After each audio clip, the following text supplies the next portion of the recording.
저기 밥 푸는 아줌마 봐라, 군인 맞냐? 그냥 군대 잡부지. 하하, 맞아 잡부 주제에 뭐 군복까지 입고 있어. 밥이나 퍼.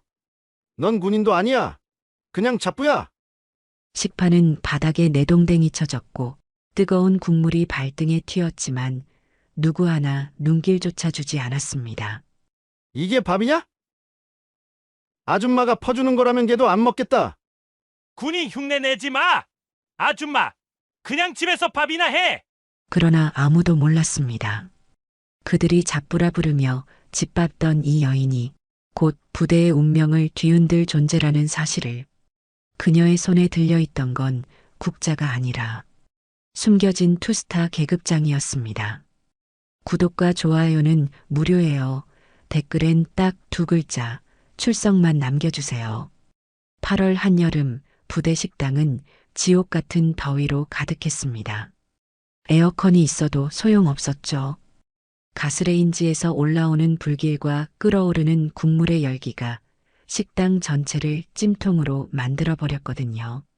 습기는 끈적하게 달라붙어 숨쉬기조차 힘들었습니다. 그 뜨거운 지옥 한가운데 한 여인이 서 있었습니다. 한수진 58살. 조리복을 입고 국자를 잡은 채 묵묵히 서 있는 모습이었죠. 땀이 줄줄 흘러내렸지만 표정만큼은 의연했습니다.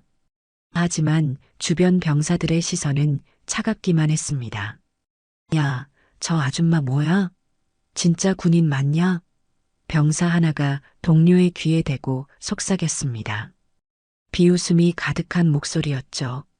하긴 저 나이에 뭘 하겠어. 그냥 밥이나 퍼주는 게 딱이지. 옆에 있던 다른 병사가 킥킥거리며 대답했습니다. 수지는 그런 조롱을 들으면서도 꿋꿋이 일을 계속했습니다. 이미 몇 주째 반복되는 일상이었거든요. 국방부 감찰실장이라는 자신의 진짜 정체를 숨긴 채 이 부대의 비리를 파헤치기 위해 조리병으로 위장했던 것입니다. 으아, 이 더위 진짜 죽겠다. 젊은 취사병이 선풍기 앞에서 셔츠를 벗어젖히며 소리쳤습니다. 아줌마는 저 나이에 어떻게 버텨? 정말 신기하네. 다른 취사병이 수진을 힐끗 보며 중얼거렸습니다. 바로 그때 점심 배식 시간을 알리는 종이 울렸습니다. 곧이어 병사들이 우르르 몰려들기 시작했죠. 훈련장에서 온 이들의 얼굴은 모두 땀범벅이었지만 수진을 보는 눈빛만큼은 차가웠습니다. 밥 좀 제대로 줘봐요. 훈련하느라 배고파 죽겠다고요. 한 병사가 식판을 툭 내밀며 말했습니다.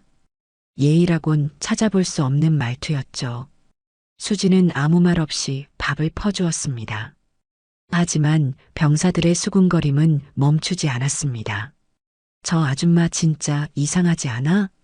계급장도 제대로 안 보이고 민간인 조리원인가? 요즘 인력 부족해서 많이 뽑는다던데. 그래도 너무 늙었잖아. 저런 할머니가 뭘 할 수 있겠어. 할머니라는 말에 수진의 손이 잠깐 멈췄습니다. 하지만 곧 다시 국자를 들고 배식을 계속했죠. 참아야 했습니다.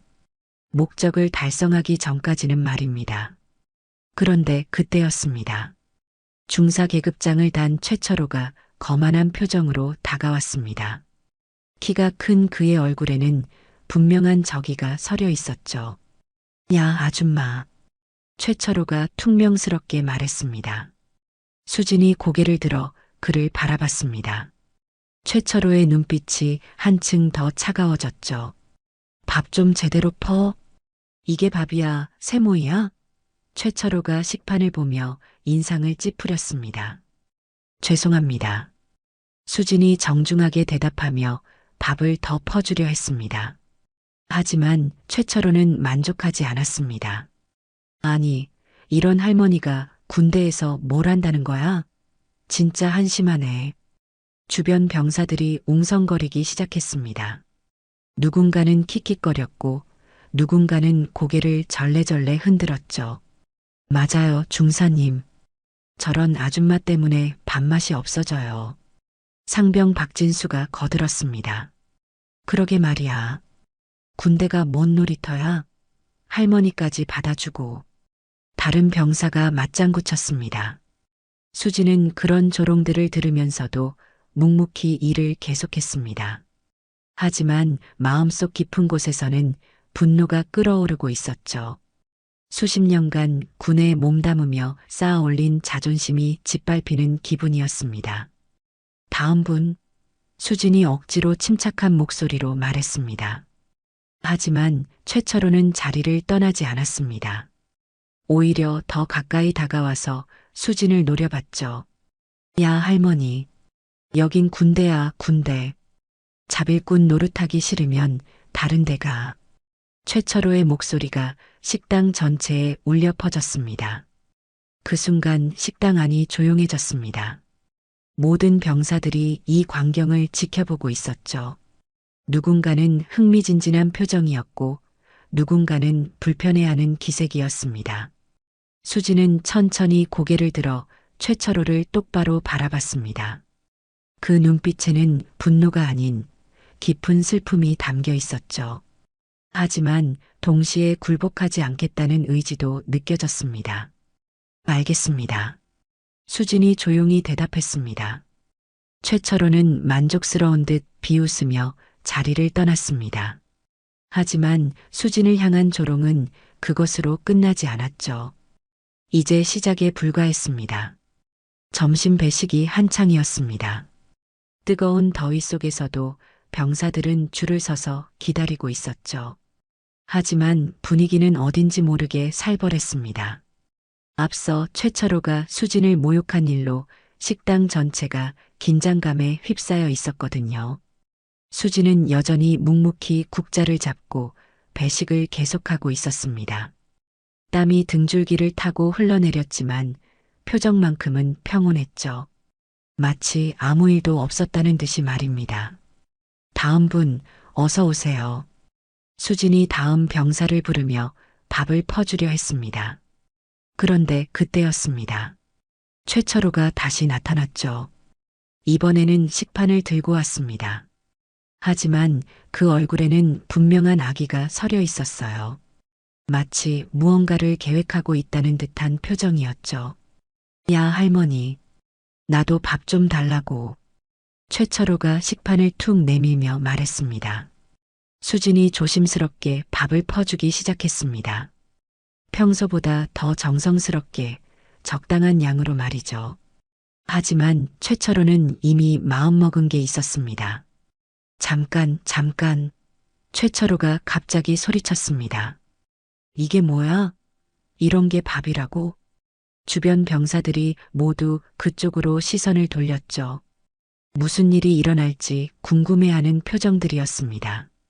어떤 이는 벌써 휴대폰을 꺼내 촬영할 준비를 하고 있었어요.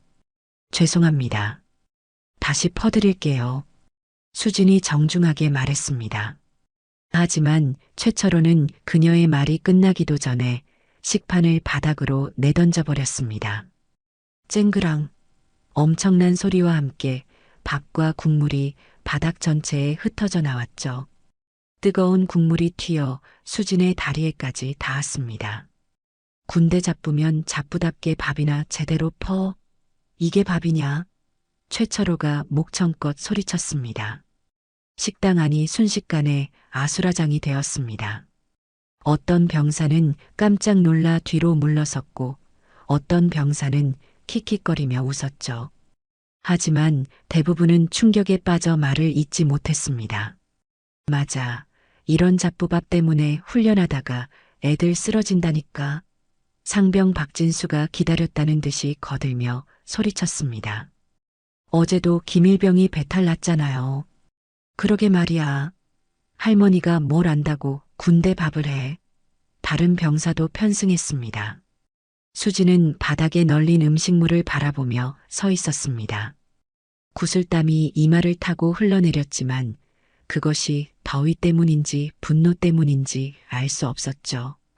밥알들이 끈적한 바닥에 붙어 있고 국물은 사방으로 튀어 냄새가 진동했습니다. 빨리 치워. 최철호가 명령조로 말했습니다. 잡부가 저지른 일은 잡부가 처리해야지. 이게 군기야. 수지는 아무 말 없이 무릎을 꿇고 앉았습니다. 뜨거운 바닥에 무릎을 대자 따가움이 올라왔지만 참았어요. 걸레를 가져와 바닥에 흩어진 밥알들을 하나하나 닦아내기 시작했죠. 봐봐, 저게 군인이야? 그냥 청소부지. 한 병사가 비아냥거렸습니다. 정말 한심하네. 저런 할머니를 왜 뽑은 거야? 다른 병사가 고개를 저으며 말했습니다. 군대가 뭔 양로원이야? 또 다른 목소리가 들려왔습니다. 수진이 바닥을 닦고 있는 동안 최철호는 팔짱을 끼고 내려다보고 있었습니다. 마치 개미를 내려다보는 거인 같았죠. 그의 입가에는 만족스러운 미소가 떠올라 있었습니다. 이런 식으로 일하면 안 된다고. 여긴 군대야, 군대. 최철호가 다시 소리쳤습니다. 잡부든 뭐든 기강은 지켜야지. 박진수도 옆에서 아첨하듯 거들었습니다. 맞아요, 중사님. 이런 잡부 때문에 부대 전체 기강이 해이해져요. 신병들도 우습게 보고 말이에요. 그래, 이럴 때 확실히 해놔야 해. 최철호가 고개를 끄덕이며 말했습니다. 수지는 계속 바닥을 닦았습니다. 손이 끈적끈적해졌고 무릎도 아팠지만 참았죠. 하지만 마음속으로는 이 순간을 절대 잊지 않겠다고 다짐하고 있었습니다. 특히 최철호와 박진수의 얼굴을 말이에요. 야, 할머니. 최철호가 다시 말했습니다. 고개 들어. 수진이 천천히 고개를 들었습니다. 최철호의 눈빛이 차갑게 내려다보고 있었죠. 잘 들어. 여긴 내가 설칠 곳이 아니야. 잡부면 잡부답게 입 다물고 시키는 일만 해. 알겠어? 최철호의 목소리가 식당 전체에 울려 퍼졌습니다. 알겠습니다. 수진이 조용히 대답했습니다. 바닥 청소가 끝나자 최철호가 다시 새로운 식판을 내밀었습니다. 이제 다시 밥 줘. 제대로 말이야. 수진이 다시 일어나 새로운 식판에 밥을 퍼주기 시작했습니다. 이번에는 더욱 조심스럽게 정성껏 담았죠. 하지만 손이 미세하게 떨리고 있었습니다. 이것도 마음에 안 들어. 최철호가 식판을 보며 인상을 찌푸렸습니다. 다시, 수진이 다시 밥을 담았습니다. 세 번째였죠. 이것도 별로네. 최철호가 혀를 찼습니다. 진짜 손재주가 없어. 이런 식으로 5번을 반복한 후에야 최철호가 만족스러운 듯 고개를 끄덕였습니다. 이제야 좀 봐줄만 하네. 잡부는 잡부답게 행동해야 한다는 걸 명심해. 최철호가 식판을 들고 자리를 떠나자 박진수도 따라가면서 잘 가르쳐 주셨네요, 중사님. 저런 애들은 확실히 해줘야 해요라고 아첨했죠. 식당 안의 분위기는 여전히 어수선했습니다. 어떤 병사는 불편해했고 어떤 병사는 재미있어 했어요. 하지만 아무도 수진을 위해 나서지는 않았습니다. 배식이 끝나고 나서 수진은 혼자 설거지를 하고 있었습니다. 뜨거운 물에 손을 담그고 그릇들을 닦으면서 오늘 겪은 굴욕을 되새겼죠. 잡부라고 했군. 수진이 속으로 중얼거렸습니다. 하지만 아직은 참아야 해. 설거지를 마친 수진은 잠깐의 휴식 시간을 가졌습니다. 하지만 마음은 편하지 않았어요. 오늘 당한 모욕보다는 다른 일이 그녀를 더욱 괴롭히고 있었거든요. 바로 며칠 전부터 눈치채기 시작한 이상한 징후들 때문이었습니다. 저기 창고 잼 한번 확인해 봐야겠어. 수진이 혼잣말을 하며 일어났습니다. 부대 뒤편에 있는 식자재 창고는 평소에도 후텁지근했지만 오늘은 유독 심했습니다. 문을 열자마자 코를 찌르는 냄새가 올라왔죠. 뭔가 썩은 듯한 역겨운 냄새였습니다. 이게 뭐야? 수진이 코를 막으며 창고 안으로 들어갔습니다. 창고 안은 어둡고 습했습니다. 선반 위에는 각종 식자료들이 쌓여 있었지만 상태가 말이 아니었어요. 고기 포장지에서는 핏물이 새어나오고 있었고 채소들은 군데군데 검은 곰팡이가 피어 있었습니다. 이런 걸로 밥을 해왔다는 거야? 수진이 경악하며 중얼거렸습니다. 더 자세히 살펴보니 상황은 더욱 심각했습니다. 유통기한이 한 달이나 지난 고기, 벌레가 들끓는 쌀포대, 곰팡이로 뒤덮인 감자들. 이런 것들이 버젓이 창고에 보관되어 있었죠. 수지는 급히 장부를 꺼내 확인해 보았습니다. 공식적으로는 모든 식자재가 신선하고 양질의 것으로 기록되어 있었어요. 하지만 실제 상황과는 천지 차이였습니다. 이건 완전히 조작된 거잖아. 수진이 장부를 넘기며 분노했습니다. 바로 그때 창고 밖에서 발소리가 들려왔습니다. 누군가 이쪽으로 오고 있었어요. 수지는 재빨리 장부를 숨기고 자연스럽게 채소를 정리하는 척했습니다. 아줌마가 여기서 뭐해? 병사 하나가 창고 문 앞에 나타났습니다. 저녁 준비하려고 식자료 좀 확인하고 있었어요. 수진이 태연하게 대답했습니다. 병사는 잠깐 의심스러운 눈빛을 보냈지만 곧 관심을 잃은 듯 돌아갔습니다. 그냥 시키는 대로만 해. 괜히 이것저것 건드리지 말고. 혼자 남은 수지는 다시 창고를 둘러보았습니다. 이런 썩은 식자료들이 병사들의 식탁에 오르고 있다는 사실이 충격적이었어요. 더욱 놀라운 것은 장부상으로는 모든 것이 정상으로 처리되어 있다는 점이었습니다. 분명히 누군가가 중간에서 좋은 식자료를 빼돌리고 썩은 것들로 바꿔치기 하고 있어. 수진이 추론했습니다. 창고 한쪽에서는 더욱 끔찍한 광경을 발견했습니다. 쥐똥이 널려있는 쌀포대, 구더기가 우글거리는 고기 상자들. 이런 것들을 보며 병사들이 먹을 음식을 만들어야 한다는 게 견디기 힘들었어요. 이걸로 어떻게 밥을 해?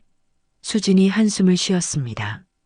그런데 더욱 충격적인 발견이 기다리고 있었습니다. 창고 깊숙한 곳에 숨겨진 또 다른 장부를 발견한 것이죠. 그 장부에는 실제 구매 내역과 전혀 다른 금액들이 적혀 있었습니다. 이건 완전한 횡령이잖아. 수진의 얼굴이 굳어졌습니다. 장부를 자세히 분석해 보니 엄청난 규모의 비리가 드러났습니다. 좋은 식자재를 구입했다고 허위 기록하고 실제로는 썩은 것들을 헐값에 사서 그 차액을 빼돌리고 있었던 것이죠. 한 달에 수천만 원씩? 이게 몇 년째 계속되고 있다는 거야? 수진이 장부를 넘기며 분노했습니다. 바로 그때 창고 밖에서 다시 발소리가 들려왔습니다. 이번에는 여러 명이었어요. 목소리도 들려왔는데 그 중에서 익숙한 목소리가 있었습니다. 오늘 그 할머니 제대로 혼내줬지? 최철호의 목소리였습니다. 그럼요, 중사님. 완전히 굴욕을 줬죠. 박진수가 킥킥거리며 대답했습니다. 잘했어. 그런 잡부들은 확실히 해줘야 해. 특히 이상한 눈치채는 것 같으면 더더욱 말이야. 최철호가 말했습니다. 수지는 숨을 죽이고 그들의 대화를 들었습니다. 뭔가 중요한 말이 나올 것 같았거든요. 그런데 중사님, 요즘 감사가 나온다는 소문이 있던데 괜찮을까요? 박진수가 걱정스러운 목소리로 물었습니다. 뭘 걱정해? 우리가 얼마나 완벽하게 처리하고 있는데. 장부도 다 조작해놨고 증거도 없어. 최철호가 자신만만하게 대답했습니다. 그래도 혹시 모르니까. 특히 그 할머니 같은 애들이 이상한 거 눈치채면 곤란하잖아요. 그래서 미리 찍어 누르는 거야. 잡부 주제에 이것저것 알려고 하면 안 되거든. 최철호가 비웃으며 말했습니다. 수진의 심장이 빨리 뛰기 시작했습니다. 그들이 자신을 의심하고 있다는 걸 알 수 있었거든요. 아무튼 조심해. 그 할머니 계속 지켜보고 이상한 행동하면 바로 보고해. 최철호가 명령했습니다. 알겠습니다. 박진수가 대답했습니다. 발소리가 멀어지고 나서야 수지는 안도의 한숨을 쉬었습니다. 하지만 동시에 더욱 조심해야겠다는 생각이 들었어요. 이제 확실해졌어. 최철호가 이 모든 비리의 핵심이야. 수진이 속으로 다짐했습니다. 창고를 나서기 전에 수진은 몇 가지 증거를 더 수집했습니다. 썩은 식자재들의 사진을 찍고 장부의 내용도 기록해 두었죠. 하지만 아직은 결정적인 증거가 부족했습니다. 더 확실한 증거가 필요해. 그리고 이 썩은 음식으로 만든 밥을 병사들이 먹게 할 수는 없어. 수진이 결심했습니다. 저녁 배식 시간이 다가오고 있었습니다. 수진은 썩은 식자재 대신 자신이 개인적으로 준비해둔 재료들로 음식을 만들기로 했어요. 비록 자비를 드려야 했지만 병사들의 건강을 생각하면 어쩔 수 없었습니다. 며칠이 흘렀습니다. 폭염 경보가 발령된 이날 아침부터 기온이 치솟으며 부대 전체가 찜통 같았어요. 아스팔트는 달궈져서 계란을 깨뜨려도 금세 익을 정도였죠. 이런 날씨에는 보통 실내 훈련으로 바뀌는 게 당연했는데 이상하게도 훈련은 그대로 진행되고 있었습니다. 수지는 식당에서 점심 준비를 하고 있었어요. 썩은 식자재 대신 자비로 준비한 재료들로 음식을 만들고 있었죠. 비록 힘들었지만 병사들의 건강을 생각하면 당연한 일이었습니다. 아줌마, 갑자기 최철호가 식당으로 들어왔습니다. 얼굴에는 악의적인 미소가 떠올라 있었어요. 네. 수진이 고개를 들어 바라봤습니다. 오늘 훈련장에 물 좀 갖다 줘야겠어. 이 더위에 애들이 쓰러질 것 같거든. 최철호가 말했습니다. 하지만 그의 말투에는 진정성이 전혀 느껴지지 않았어요. 오히려 뭔가 계획하고 있다는 느낌이 강했습니다.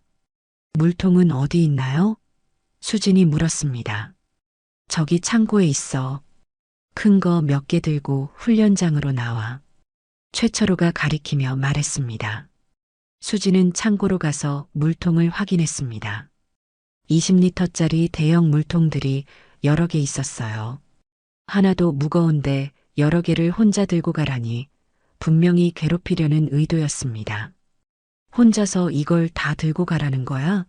수진이 중얼거렸지만 어쩔 수 없었어요. 물통 하나를 들어보니 정말 무거웠습니다.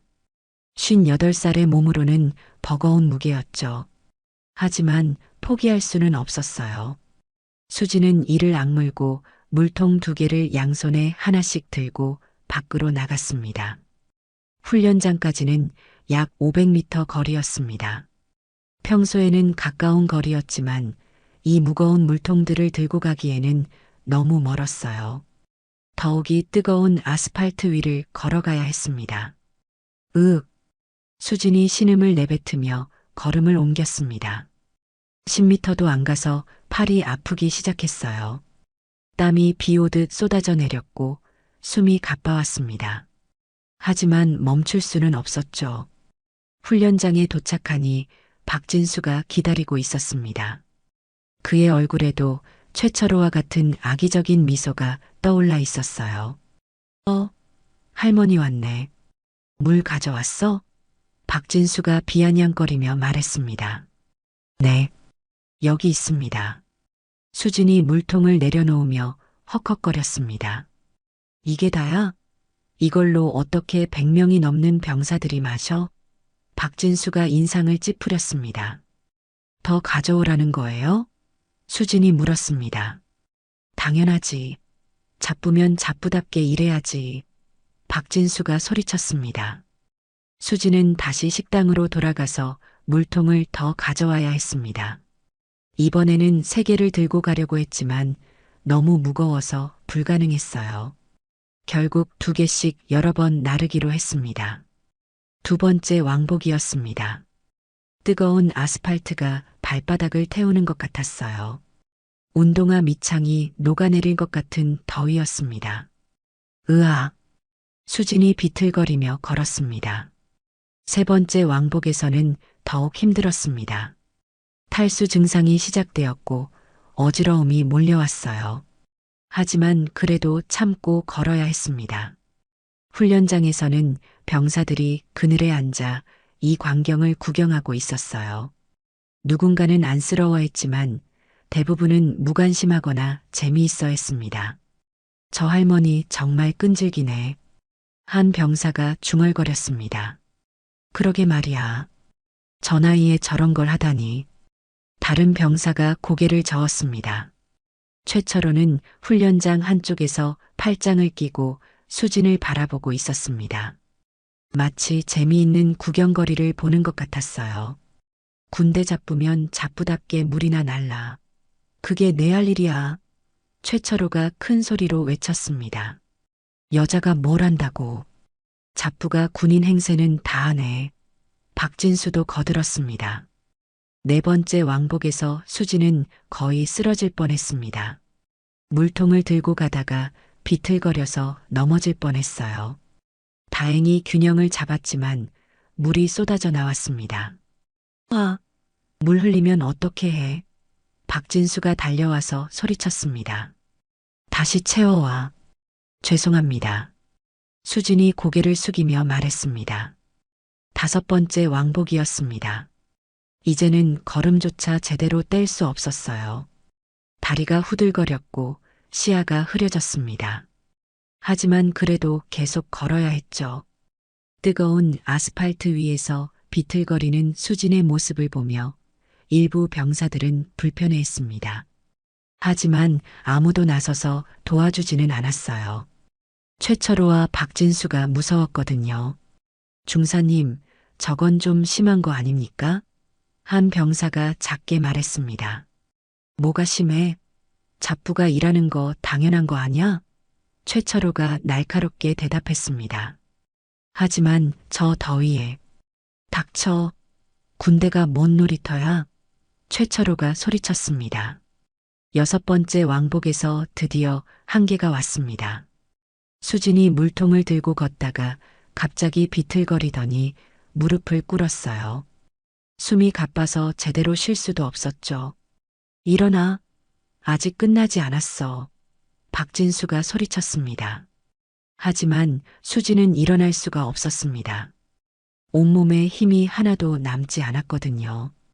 탈수와 열사병 증상이 동시에 나타나고 있었어요. 못 일어나겠어? 최철호가 다가오며 말했습니다. 그럼 기어서라도 가져와. 기어서요? 수진이 믿을 수 없다는 표정으로 물었습니다. 그래, 기어서. 잡부 주제에 뭔 대우를 바래? 최철호가 비웃으며 말했습니다. 주변 병사들이 숨을 죽이고 이 광경을 지켜봤습니다. 너무 잔혹한 광경이었지만 그 누구도 나서지 못했어요. 수지는 떨리는 손으로 물통을 잡았습니다.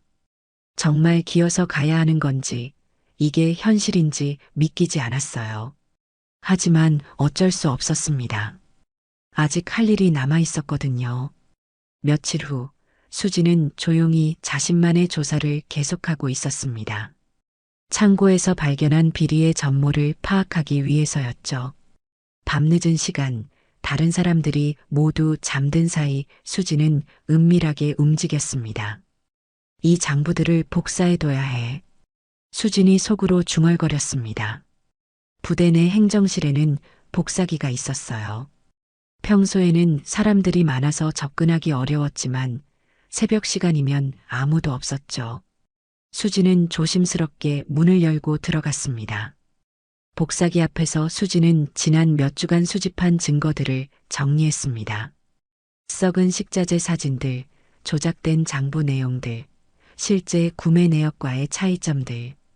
이 모든 것들이 최철호와 박진수가 관련된 대규모 횡령의 증거였어요. 이 정도면 충분할 거야. 수진이 복사를 시작했습니다. 복사기 돌아가는 소리가 유난히 크게 느껴졌어요. 혹시 누군가 들을까봐 가슴이 두근거렸습니다. 하지만 계속해야 했죠. 첫 번째 장부를 복사하던 중이었습니다. 갑자기 복도에서 발걸음 소리가 들려왔어요. 누군가 이쪽으로 오고 있었습니다. 누가 오는 거야? 수진이 당황해서 복사를 멈췄습니다. 발걸음 소리는 점점 가까워졌어요.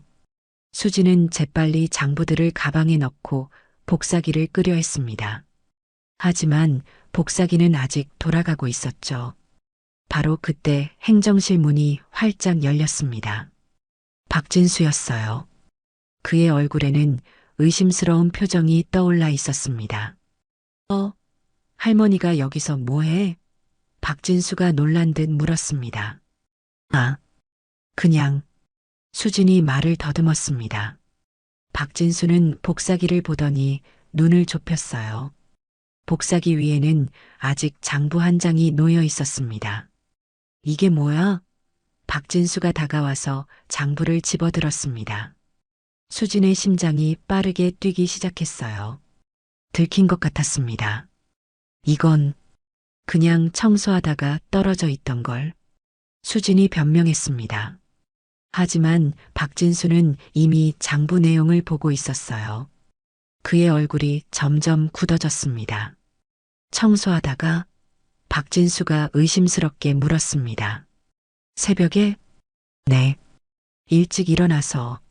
수진이 계속 변명을 늘어놓았습니다. 박진수는 복사기 출력함을 확인했어요. 거기에는 이미 복사된 서류들이 있었습니다. 이것도 청소하다가 복사한 거야? 박진수의 목소리가 날카로워졌습니다. 수지는 더 이상 변명할 수 없었어요. 완전히 들켜버린 상황이었습니다. 잡부 주제에 간첩질까지? 박진수가 분노하며 소리쳤습니다. 간첩질이 아니라. 수진이 말하려 했지만 박진수는 들으려 하지 않았습니다. 닥쳐. 박진수가 수진의 머리채를 잡았습니다. 순간 수진의 몸이 뒤로 젖혀졌어요. 박진수의 힘이 생각보다 셌습니다. 이런 할머니가 뭘 안다고 이런 짓을 해? 박진수가 격분하며 말했습니다. 수진을 끌고 행정실 밖으로 나온 박진수는 더욱 거칠어졌어요. 복도 바닥에 수진을 밀어 넘어뜨렸습니다. 으악! 수진이 바닥에 쓰러지며 신음을 내뱉었습니다. 차가운 복도 바닥이 등을 때렸어요. 순간 숨이 막혔습니다. 죽고 싶냐? 박진수가 위에서 내려다보며 소리쳤습니다. 수진이 일어나려 하자 박진수는 발로 그녀를 다시 넘어뜨렸습니다. 이번에는 더욱 거칠게 말이죠. 잡부 주제에 감히 이런 짓을? 박진수가 계속 소리쳤습니다. 그 소리를 들고 다른 병사들이 하나둘 나타나기 시작했어요. 하지만 아무도 말리려 하지 않았습니다. 오히려 구경만 하고 있었죠. 뭐야, 무슨 일이야? 한 병사가 물었습니다. 이 할머니가 간첩질하고 있었어. 박진수가 대답했습니다. 간첩질? 병사들이 웅성거렸습니다. 행정실에서 몰래 서류 복사하고 있었다고 박진수가 설명했습니다. 병사들의 시선이 수진에게 집중되었어요. 하지만 동정보다는 경계심이 더 컸습니다. 박진수는 수진을 다시 일으켜 세웠어요. 하지만 도와주려는 게 아니었습니다. 이 할머니 정체가 뭐야? 박진수가 수진의 멱살을 잡으며 물었습니다. 저는 그냥 조리병? 수진이 힘없이 대답했습니다. 조리병이 왜 이런 짓을 해? 박진수가 더욱 세게 멱살을 잡았습니다. 수진의 목이 조여오기 시작했어요. 숨쉬기가 힘들어졌습니다. 바로 그때 최철우가 나타났습니다. 소란을 듣고 온 것 같았어요. 뭔 일이야? 최철우가 물었습니다. 중사님, 이 할머니가 간첩질하고 있었어요. 박진수가 흥분해서 보고했습니다. 최철우의 얼굴이 일그러졌어요. 예상했던 일이 일어난 것 같았습니다. 뭘 복사했는데? 최철우가 냉정하게 물었습니다. 식자재 관련 서류들이요. 박진수가 대답했습니다. 최철우의 눈빛이 더욱 차가워졌어요. 이제 수진이 무엇을 알고 있는지 짐작할 수 있었습니다. 이런 할머니가. 최철우가 다가와서 수진을 노려봤습니다. 저는 잘못한 게 없습니다. 수진이 간신히 말했습니다. 잘못한 게 없다고 최철호가 비웃었습니다. 그럼 새벽에 몰래 서류 복사한 건 뭐야? 수지는 더 이상 변명할 수 없었어요. 상황이 너무 불리했습니다. 이런 할머니는 확실히 정신 차리게 해줘야겠어. 최철호가 박진수에게 눈짓했습니다. 박진수는 그 신호를 알아챘어요. 다시 수진에게 다가갔습니다. 잡부 주제에 이런 짓 하면 안 되는 거야. 박진수가 수진을 다시 바닥에 넘어뜨렸습니다. 이번에는 더욱 거칠었어요. 수진의 몸이 복도 벽에 부딪혔습니다. 수진이 고통스러워했습니다. 몇몇 병사들도 가담하기 시작했어요. 최철호와 박진수의 눈치를 보면서 말이죠. 이런 할머니는 혼내줘야 해.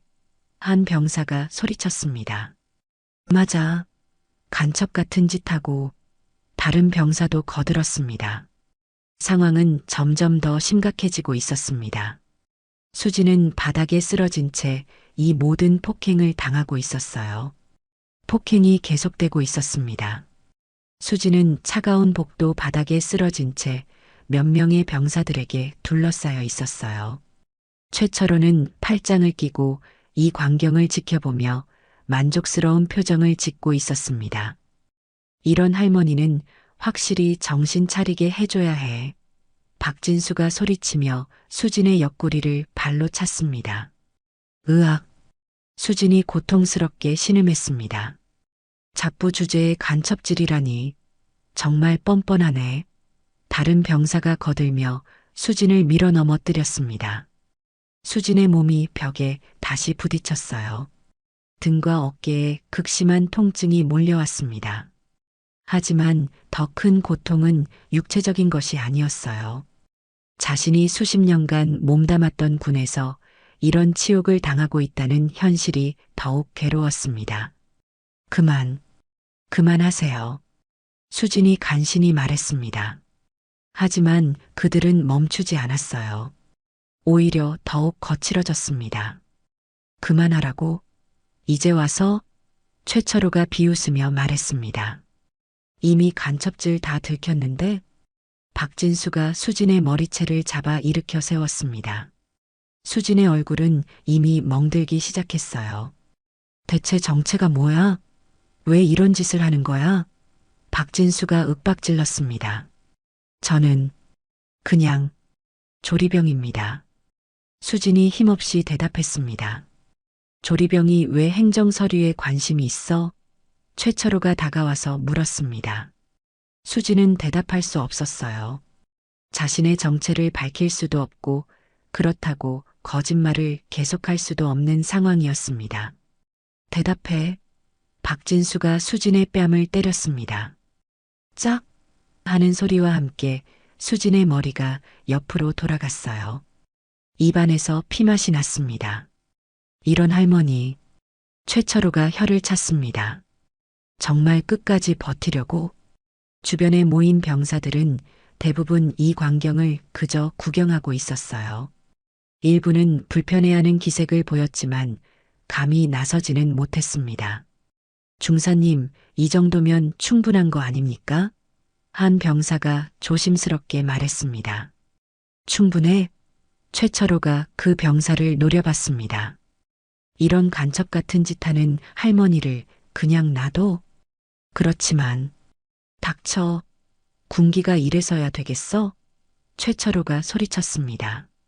그 병사는 더 이상 말하지 못했어요. 분위기가 너무 살벌했습니다. 박진수는 수진을 다시 바닥에 밀어 넘어뜨렸습니다. 이번에는 더욱 세게 말이죠. 쾅! 수진의 몸이 바닥과 부딪히는 소리가 복도에 울려 퍼졌습니다. 수진이 고통에 겨워 몸을 웅크렸습니다. 아직도 정신 못 차렸어? 박진수가 발로 수진의 등을 짓밟았습니다. 수진은 숨을 쉬기조차 힘들어졌어요. 갈비뼈가 부러진 것 같은 고통이 몰려왔습니다. 이런 할머니는 확실히 교육을 시켜야 해. 다른 병사가 가담하며 소리쳤습니다. 맞아. 잡부 주제에 이런 짓 하면 안 되는 거야. 또 다른 병사도 거들었습니다. 이제 5명의 병사가 수진을 둘러싸고 있었어요. 최철호는 여전히 팔짱을 끼고 이 광경을 지켜보고 있었습니다. 그래, 확실히 해둬야 해. 이런 할머니가 또 이상한 짓 못하게 말이야. 최철호가 냉정하게 말했습니다. 박진수가 수진의 머리카락을 잡아 끌었습니다. 수진의 몸이 바닥에 끌려갔어요. 아! 수진이 비명을 지르려 했지만 목소리가 나오지 않았습니다. 이런 할머니는 여기 있으면 안 돼. 한 병사가 수진의 옆구리를 발로 찼습니다. 맞아. 나가야 해. 다른 병사도 가담했습니다. 수진은 이제 완전히 저항할 힘을 잃었어요. 온몸이 아팠고 의식도 흐려지기 시작했습니다. 그만. 제발. 수진이 간신히 속삭였습니다. 하지만 그들은 들으려 하지 않았어요. 오히려 더욱 잔혹해졌습니다. 제발이라고? 박진수가 비웃었습니다. 이제 와서? 최철호가 시계를 보더니 손을 들었습니다. 이 정도면 됐어. 너무 시끄러우면 다른 사람들께.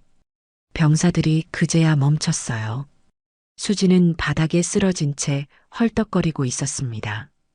이런 할머니는 정말. 최철호가 수진을 내려다보며 말했습니다. 다시는 이런 짓 하지 마. 알겠어? 수진은 대답할 힘도 없었어요. 그냥 바닥에 누워있을 뿐이었습니다. 대답해. 박진수가 다시 소리쳤습니다. 알겠습니다. 수진이 간신히 대답했습니다. 좋아. 이제 알겠다니 다행이네. 최철호가 만족스러워했습니다. 병사들이 하나둘 흩어지기 시작했어요. 구경거리가 끝났다고 생각했습니다.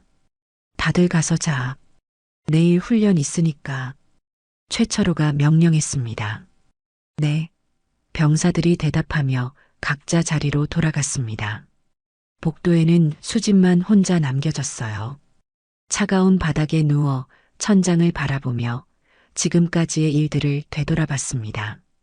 이런 굴욕을. 수진이 속으로 중얼거렸습니다. 온몸이 아팠지만 마음의 상처가 더 컸어요. 자신이 평생 몸담았던 군대에서 이런 대우를 받다니 믿기지 않았습니다. 한참 후에야 수진은 겨우 일어날 수 있었어요. 비틀거리며 의무실로 향했습니다. 치료를 받아야 했고 무엇보다 이 일을 정리할 시간이 필요했습니다. 의무실에 도착한 수진은 거울을 봤어요. 얼굴은 멍투성이었고 옷도 찢어져 있었습니다. 하지만 눈빛만은 여전히 살아있었어요. 아직 끝나지 않았어. 수진이 거울 속의 자신에게 말했습니다. 이 모든 걸 끝낼 때까지는. 의무실에서 간단한 응급처치를 하며 수진은 다음 계획을 세우기 시작했습니다. 더 이상 참을 수는 없었어요. 이제 정체를 드러낼 때가 온 것 같았습니다. 의무실에서 밤을 보낸 수진은 새벽이 되자 조용히 일어났습니다. 온몸이 욱신거렸지만 마음만큼은 결연했어요. 더 이상 참을 수 없었습니다. 오늘 저녁이면 모든 것을 끝낼 작정이었죠. 아침 식사 준비를 위해 식당으로 향하는 수진의 걸음걸이는 평소와 달랐습니다. 어딘지 모르게 당당함이 느껴졌어요. 마치 오랫동안 숨겨왔던 무언가를 드러낼 준비를 마친 것 같았습니다. 할머니 얼굴이 왜 그래? 한 취사병이 수진의 멍든 얼굴을 보며 물었습니다. 넘어져서 그래요. 수진이 담담하게 대답했습니다.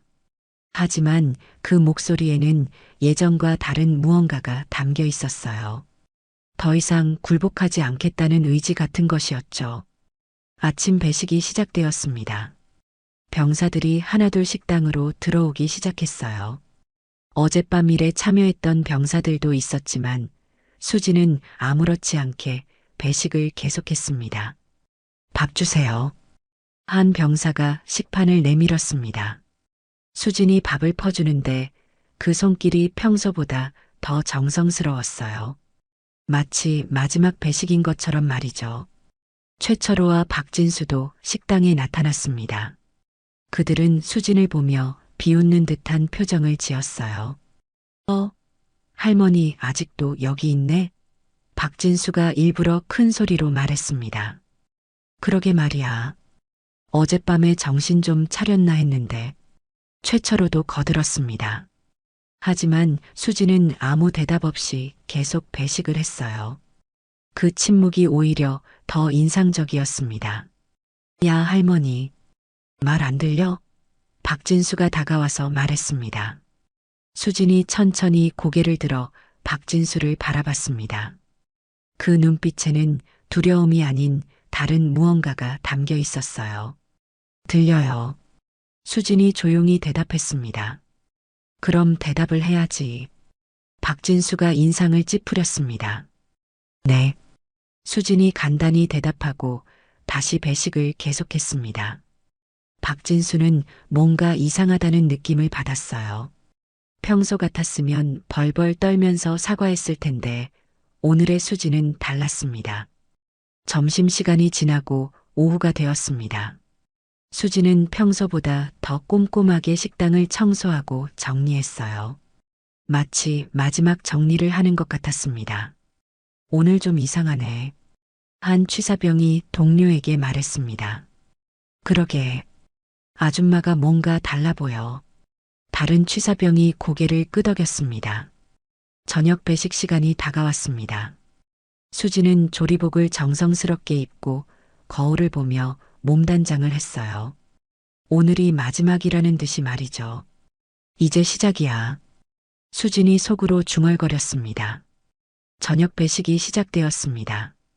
평소보다 많은 병사들이 식당에 모여들었어요. 하루 훈련을 마친 이들의 얼굴에는 피로가 가득했지만 식사 시간만큼은 편안해 보였습니다. 수진은 묵묵히 배식을 했습니다. 하지만 평소와는 뭔가 달랐어요.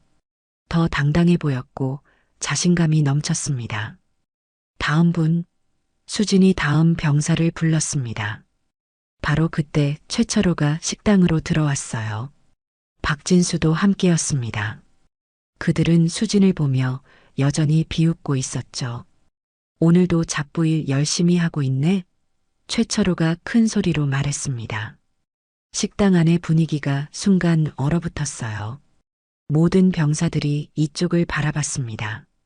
수진은 천천히 국자를 내려놓았습니다. 그리고 조리복의 단추에 손을 가져갔어요. 뭐해? 박진수가 의아해하며 물었습니다. 수진이 조리복 윗단추를 하나씩 풀기 시작했습니다. 첫 번째 단추, 두 번째 단추. 병사들은 숨을 죽이고 이 광경을 지켜봤어요. 할머니, 뭐 하는 거야? 최철호가 당황하며 물었습니다. 수진이 조리복을 벗자 그 안에 숨겨져 있던 것이 드러났습니다. 바로 투스타 계급장이었어요. 소장 계급장이 선명하게 빛나고 있었습니다. 식당 안이 순식간에 조용해졌어요.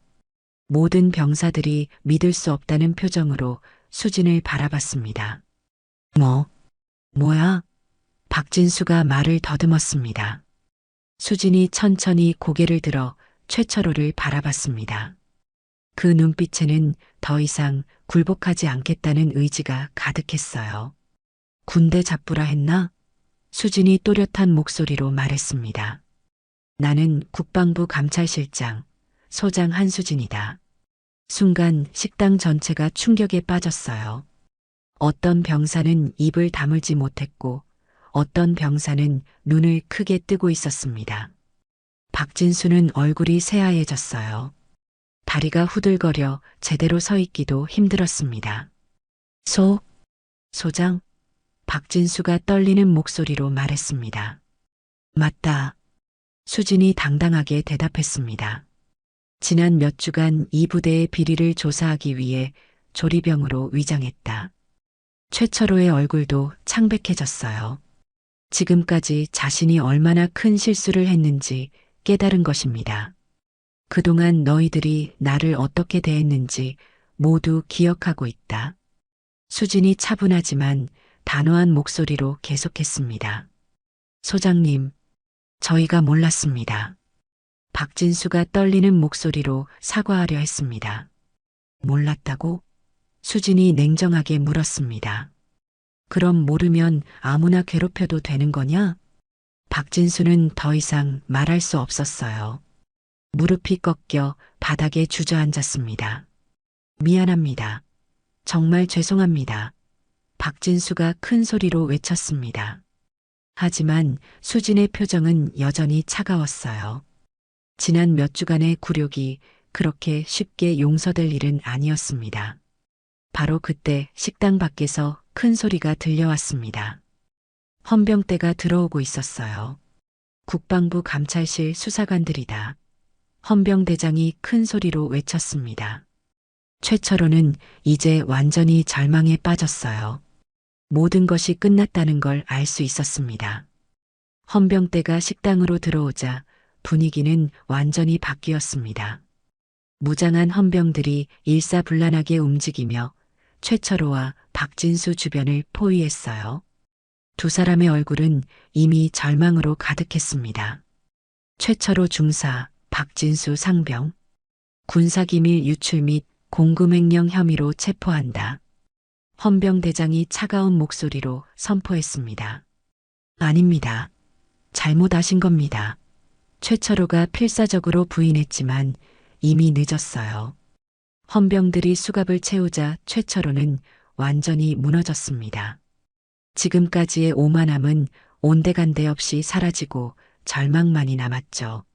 소장님, 정말 몰랐습니다. 용서해 주세요. 박진수가 바닥에 무릎을 꿇고 애원했습니다. 하지만 수진의 표정은 여전히 차가웠어요. 지난 몇 주간 당한 모욕과 폭행이 그렇게 쉽게 잊힐 리 없었습니다. 용서? 수진이 천천히 박진수에게 다가갔습니다. 내가 나를 발로 차고 때릴 때는 용서를 생각했냐? 박진수는 더 이상 변명할 수 없었어요. 그저 바닥에 엎드려 빌기만 했습니다. 식당에 있던 다른 병사들은 충격에 빠져 있었습니다. 그동안 함부로 대했던 조리병이 소장이었다니 믿기지 않는 현실이었거든요. 이제 알겠나? 수진이 식당 전체를 돌아보며 말했습니다. 계급이 높고 낮음을 떠나서 사람을 사람으로 대해야 한다는 게 무슨 뜻인지. 어떤 병사들은 고개를 숙였고 어떤 병사들은 부끄러운 표정을 지었어요. 자신들도 수진을 무시했던 것을 후회하고 있었습니다. 특히 너희들. 수진이 어젯밤 폭행에 가담했던 병사들을 바라봤습니다. 사람을 때리고 모욕할 때 그 사람의 마음은 생각해 봤냐? 그 병사들은 벌벌 떨며 사과했습니다. 죄송합니다. 정말 잘못했습니다. 하지만 수진은 냉정했어요. 미안하다고 해서 끝나는 게 아니다. 너희들도 모두 조사를 받게 될 것이다. 헌병들이 최철구와 박진수를 끌고 나가는 동안 수진은 다시 국자를 들었습니다. 놀란 병사들이 웅성거렸어요. 소장님이 직접 배식을? 그냥 가셔도 되는데. 하지만 수진은 개의치 않았습니다. 내가 시작한 일은 내가 끝까지 책임진다. 며칠 후 군법회의가 열렸습니다. 최철호와 박진수 그리고 비리에 연루된 다른 간부들이 모두 법정에 섰어요. 수진이 수집한 증거들이 결정적인 역할을 했습니다. 피고인들은 수년간 부대 급식비를 횡령하고 썩은 식자재로 병사들의 건강을 해쳤으며 군검사가 기소 내용을 읽어 내려갔습니다. 최철호는 징역 5년, 박진수는 징역 3년을 선고받았어요. 다른 공범들도 각각 처벌을 받았습니다. 판결이 끝나고 법정을 나서는 수진의 얼굴에는 만족스러운 표정이 떠올라 있었어요. 정의가 승리한 것입니다. 한 주 후 수진은 다시 그 부대 식당에 나타났습니다. 이번에는 소장 계급장을 당당히 달고서 말이죠. 소장님이 직접 나오실 필요는? 새로 부임한 부대장이 말했습니다. 괜찮습니다. 수진이 미소를 지으며 국자를 들었습니다. 이 일이 내가 가장 보람을 느끼는 순간입니다. 병사들이 하나둘 식당에 들어오기 시작했어요. 예전과는 완전히 다른 분위기였습니다. 모든 병사들이 정중하게 인사를 했어요. 소장님, 안녕하십니까? 밥 부탁드립니다. 수지는 정성스럽게 밥을 퍼주었습니다. 예전처럼 무시당하거나 조롱받지 않았어요. 하지만 그것보다 더 중요한 것은 이제 모든 병사들이 서로를 존중하게 되었다는 점이었습니다. 맛있게 드세요. 수진이 따뜻하게 말했습니다. 감사합니다. 병사가 환하게 웃으며 대답했습니다. 배식을 마친 후 수진은 새로운 취사병들을 불러 모았습니다. 여러분, 잘 들으세요. 수진이 진지한 표정으로 말했습니다. 음식을 만드는 일은 단순한 노동이 아닙니다. 동료들의 생명과 건강을 책임지는 신성한 일이에요. 취사병들이 고개를 끄덕였습니다. 그리고 기억하세요. 여기서 일하는 모든 사람은 계급과 나이에 관계없이 소중한 존재입니다. 수진이 강조했습니다. 네, 알겠습니다. 취사병들이 큰 소리로 대답했습니다. 저녁이 되어 부대가 조용해지자 수진은 혼자 식당을 정리하고 있었습니다. 창문 너머로 보이는 별들이 유난히 밝게 빛나고 있었어요. 정말 긴 여행이었네. 수진이 혼잣말을 했습니다. 지난 몇 주간의 일들이 마치 꿈 같았어요. 굴욕과 고통의 시간들, 그리고 마침내 진실이 밝혀진 순간까지. 하지만 의미 있는 시간이었어. 수진이 미소를 지었습니다. 이제 이 부대는 완전히 바뀔 것입니다. 더 이상 약자를 괴롭히거나 무시하는 일은 없을 거예요. 모든 사람이 서로를 존중하는 부대가 될 것입니다. 수진이 마지막으로 식당을 둘러봤습니다. 깨끗하게 정리된 식당, 내일을 위해 준비된 신선한 식자재들. 모든 것이 제자리를 찾았어요. 군대의 밥을 조롱한 건 잘못이었다. 수진이 조용히 말했습니다. 잡부라 불렸던 내가 아니라 너희가 군을 욕보였다. 그 말과 함께 수진은 전등을 끄고 식당을 나섰습니다. 내일이면 또 다른 하루가 시작될 것이고 새로운 마음으로 병사들을 맞이할 것입니다. 부대 안은 새로운 질서 속에서 평화롭게 잠들어 있었어요. 정의가 승리하고 진실이 밝혀진 이곳에서 모든 사람들이 다시 숨을 쉬고 있었습니다. 최철호와 박진수의 몰락은 오만함의 대가가 얼마나 혹독한지 보여줍니다. 권력을 남용하고 약자를 괴롭히는 자들에게는 반드시 심판이 따른다는 교훈을 줍니다. 반면 수진 소장처럼 묵묵히 자신의 길을 걸으며 정의를 실현하는 사람이 결국 승리한다는 희망을 전해줍니다. 정의가 승리하는 이야기에 감동받으셨다면 구독과 좋아요로 응원해주세요.